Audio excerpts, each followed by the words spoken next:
केंद्रीय वित्त मंत्री निर्मला सीतारमण ने कहा कि सरकार ने ग्रामीण और कृषि क्षेत्र को गति प्रदान करने के लिए अनेक कदम उठाए हैं। राजधानी दिल्ली में आयोजित एक कार्यक्रम में उन्होंने कहा कि जम्मू कश्मीर समेत देश भर में ग्रामीण क्षेत्र और किसानों के मुद्दे केंद्र सरकार की प्राथमिकताओं में शामिल हैं।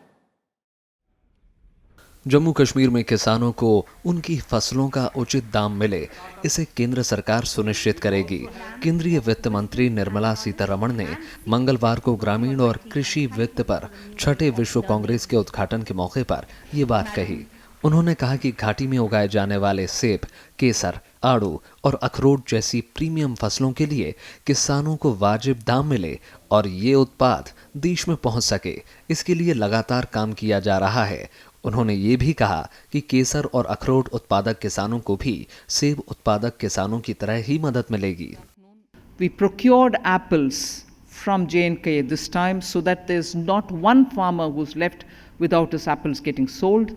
Now I'm ensuring that I will take the chairman of NABARD to J&K, even if it's winter now, because I want to be in time so that the next crop of saffron, of peaches and walnuts, and making sure other agri-produce of J&K get that kind of support which through NABARD the central government can extend.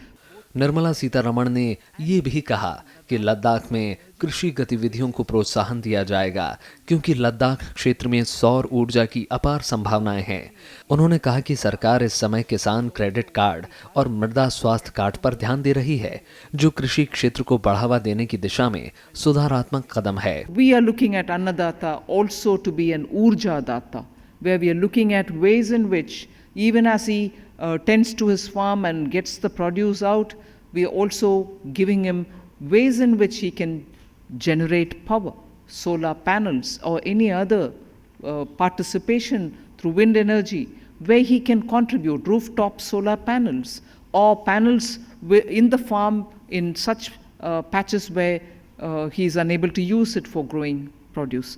केंद्रीय वित्त मंत्री ने कहा कि खाद्य सुरक्षा, राष्ट्रीय सुरक्षा, किसानों की स्थिति, समग्र जल प्रबंधन और मिट्टी की उर्वरकता के मद्देनजर ग्रामीण क्षेत्र और किसानों के मुद्दे सरकार की प्राथमिकताओं में हैं।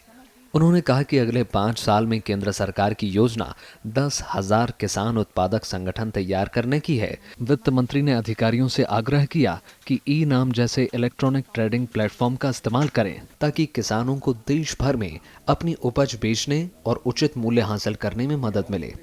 Bureau report, Rajya Sabha TV.